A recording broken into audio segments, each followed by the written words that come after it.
আসলে শিমুল ভাই আমাকে অনেক বেশি মূল্যায়ন করেছেন। আমি অত মূল্যায়িত ওরকম পর্যায়ের কোনো লোক নই। তবে একটি কথা আমি বলতে পারি, সেটা হচ্ছে যে করোনার সময় যখন বাংলাদেশ থেকে ফ্লাইটগুলো খুব ছিল না বললেই চলে, একেবারে খুব খারাপ অবস্থা। তারও প্রায় 10 বছর ধরে আমি চেষ্টা করি, তখন আমার লাইসেন্স ছিল না। আমি চেষ্টা করেছি যে প্রচলিত যে মার্কেটগুলো বাংলাদেশে বিদ্যমান আছে তার সেটা আমরা জানি, সবাই আমরা জানি, মিডল ইস্ট আছে, মালয়েশিয়া, সিঙ্গাপুর আর মধ্যপ্রাচ্যের দেশগুলো। তো আমি অসংখ্যবার ইউরোপে আমি ট্রাভেল করি, করে আমি দেখতে পাই বিশেষ করে ইস্টার্ন ইউরোপ, বলকান এরিয়াতে এই অঞ্চলের লোকগুলো, যুবক শ্রেণীগুলো এরা করে কি ওয়েস্টার্ন ইউরোপে একটু বেশি বেতন সেখানে চলে যায়। ফলে এখানে লক্ষ লক্ষ লোকের একটা অভাব বিদ্যমান। কিন্তু যেটা আমাদের সব থেকে মেইন সমস্যা সেটা হচ্ছে যে এটা আমরা এখন মনে হয় কম বেশি সবাই জানি। আমি বিগত মন্ত্রী জনাব ইমরান আহমেদ সাহেবের সাথে কথা বলেছিলাম, তখনকার সচিব সালেন সাহেবের সঙ্গে আমি দেখা করেছিলাম, তখন কিন্তু আমি লাইসেন্স করি নাই। আমি অন্য একটা লাইসেন্সে প্রথম, নামটা বললাম না, প্রথম আমি 50 জন লোক আমি পাঠাই 250 লোকের ডিমান্ডে, এটা হেভি ভেহিকেল ড্রাইভার যেটা সার্বিয়াতে। সেটা করোনাকালীন সময় আমার ফ্লাইট হয়।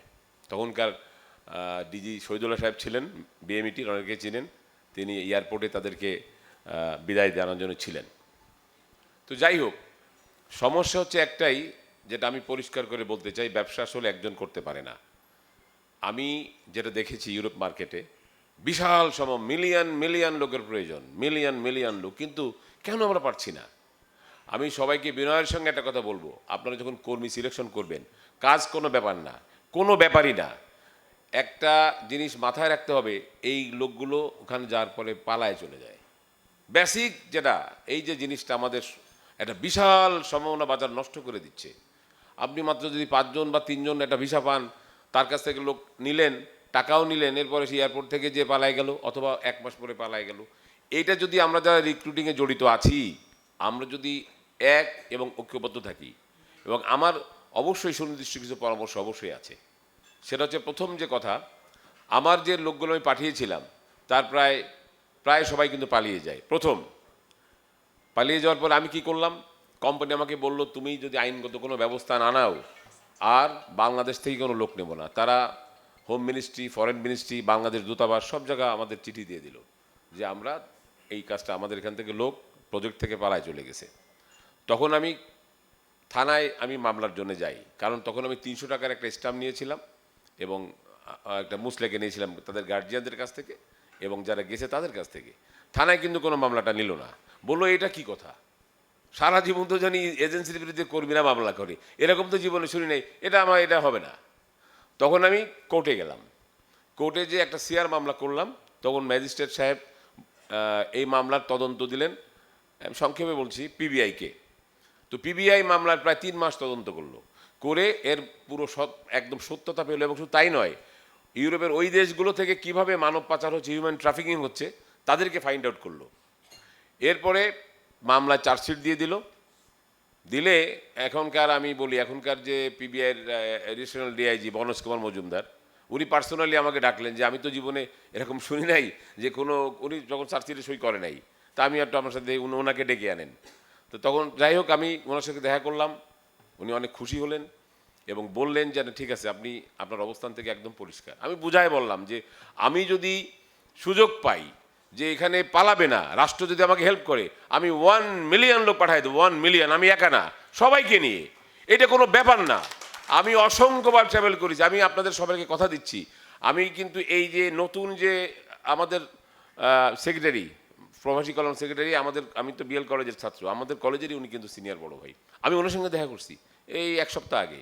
এই যে আমার এখন কিন্তু এটা, এই যে এই স্যার আপনার বসনিয়া হার্জেগোভিনা কিন্তু প্রায় 150টা অ্যাপ্রুভাল আসছে অলরেডি, 40-50টা ভিসা ম্যান পাওয়ারও করছি আমি। তো আমি ওনাকে বললাম কি যে আপনি আমার জন্য কি করতে পারেন, এই যে লোক এখনও কিন্তু পালাচ্ছে, হয়তো দেখা যাচ্ছে 50টা গেল, 10টা চাচ্ছে। তো সে আমাকে যেটা বললো যে আমরা সরকারের পক্ষ থেকে একটা উইংস করব, এবং আমি একজন লয়ারের সঙ্গে, প্যানেল লয়ারের সঙ্গে কথা বলতেছি যে তারা গভর্নমেন্টের সঙ্গে একটা মুসলিকা দিয়ে চলে যাবে যাতে পালায় না যায়। আর আরেকটা কথা আমার এটা অতীব দুঃখের সঙ্গে জানাচ্ছি, আমি জানি না আপনারা কতটুকু এখানে নেতৃবৃন্দ আছেন, আমি অনেক নবীন ব্যবসায়ী, সেটা হচ্ছে যে আমাদের একটা 250 লোকের পাঠানোর একটা বাধ্যবাধকতা আছে না, আছে কি নেই? 200 না এটা? আচ্ছা 200। দেখেন দুঃখ দুঃখ নাই এখন এটা। আচ্ছা আচ্ছা আচ্ছা, যাই হোক, নেতৃবৃন্দকের কাছে আমার আর একটা কোশ্চেন, সেটা হচ্ছে যে আমি যে যখন আপনি জানেন যে ইউরোপের অনেক অনেক কোম্পানি আছে, সেখানে নর্মালি কিন্তু আপনার অ্যাটাস্টেশন পাওয়া যায় না। কেন পাওয়া যায় না জানেন? 20 জন 10 জন করে দেয়। আর যদি 200 জন আপনি আনেন বা 500 জনও আপনি আনেন, কিন্তু আমাদের যেখানে দূতাবাস নাই, দূতাবাস না থাকার কারণে কিন্তু অ্যাটাস্টেশন ভেরি একটা লেন্দি প্রসেস, কারণ তারা ওখান থেকে আসবে। নেদারল্যান্ডসের আমি যেমন বলি নেদারল্যান্ডস বা ইটালি, এই দুটো দূতাবাস এই বালকান রিজন মানে পূর্ব ইউরোপের দেশগুলোতে তারা দেখে, কিন্তু তারা করতে গেলে 1 মাস 2 মাস 3 মাসেও পারবে না। কিন্তু আমি যখন এখানে গেছি, আমি এখনের কথা বলতেছি, আমি দিদির সঙ্গে দেখা করলাম বিএমইটির। আমি বললাম যে স্যার আমাদের এটা তো বাধ্যবাধকতা আছে, তা আপনি যদি সেই আমি প্রবাসী একটা অ্যাপস করছে, আপনি জানেন আপনারা আমি প্রবাসী অ্যাপে আপনি দেখবেন এখানে কিন্তু কোনো লাইসেন্সের লাগে না। এটাও কি আপনারা জানেন? এটা 1 তারিখ থেকে চালু হয়েছে। এই যে আজকে কয় তারিখ? আজকে বোধহয় 14 তারিখ না? এই পহেলা আপনার জুলাই থেকে চালু হয়েছে আমি প্রবাসী একটা অ্যাপস। এটা একটা বেসরকারি অ্যাপস। এই অ্যাপসের মাধ্যমে যদি আপনি কোনো লোককে পাঠান, তাহলে আপনার লাইসেন্সের কোনো প্রয়োজন নেই। সে লোকটা আসলে ওইখানে যে মরল না বাঁচলো না চাকরি পেলো, এটা কিন্তু লাইসেন্স, এটা কোনো রেসপন্সিবল না। কিন্তু এখানে কথা আছে, তাহলে আমি যদি এরকম শত শত লোক এনে, আমি আমারে দিয়ে বলছি বা আপনারা যে কেউ, আমি ওখান থেকে আনলাম, কাজটা আমরা আনতেছি, অথচ আমার লাইসেন্সটা ব্যবহৃত হচ্ছে না, তো এটা একটা খুব অসুবিধা না? কারণ আমি তো কোনো ফেক লোক না, আমরা তো জেনুইন ব্যবসা করতে চাই। তো এটাও আমি নেতৃবৃন্দ এখানে আছে, এটা একটা খুব গুরুত্বপূর্ণ ব্যাপার, কিন্তু এটাকে কিন্তু লাইসেন্স অবমাননা করা হচ্ছে। এটা আপনারা একটু চিন্তা করে দেখেন, যে আপনারা দিচ্ছেন আপনার আমি প্রবাসী একটা অ্যাপস, আপনার লাইসেন্সের কোনো লাগবে না, আপনি অটোমেটিক্যালি আপনি ম্যান পার করে যেতে পারবেন। তাহলে রিক্রুটিং লাইসেন্স এর মানে কি? কি মানে আছে আমার আপনি বলেন তো?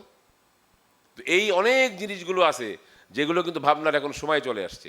তো যাই হোক, আমি শুধু এটুকুই পরিশেষে, আর যেহেতু সময় কম, আমি এই কথাই বলবো যে আপনারা আমার সঙ্গে একটু সুর মিলান।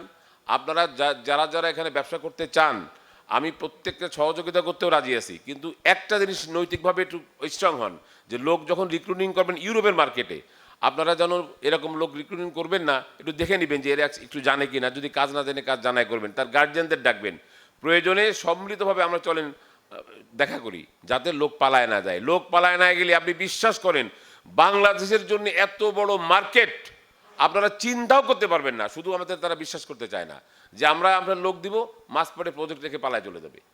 তো এই জিনিসগুলো যদি আমরা মনে করি, আমরা যদি তার লোক রিক্রুট করি, তাহলে কিন্তু আমি আবারও বলছি, মিলিয়ন মিলিয়ন লোক আপনারা বিশ্বাস করেন, আপনারা মানে আপনি নতুন মধ্যপ্রাচ্য, নতুন সৌদি আরব সৃষ্টি করতে পারেন এই দেশগুলোতে, আপনি বিশ্বাস করেন। আমি দেখে আসছি, অসংখ্যবার গেছি। তো যাই হোক, পরিশেষে আমি শিমুল ভাইকে ধন্যবাদ জানাই আমাকে এখানে কিছু কথা বলার সুযোগ দেওয়ার জন্যে। আর পরিশেষে আপনাদেরকে শুভকামনা করি, ভালো থাকবেন। আসসালামু আলাইকুম।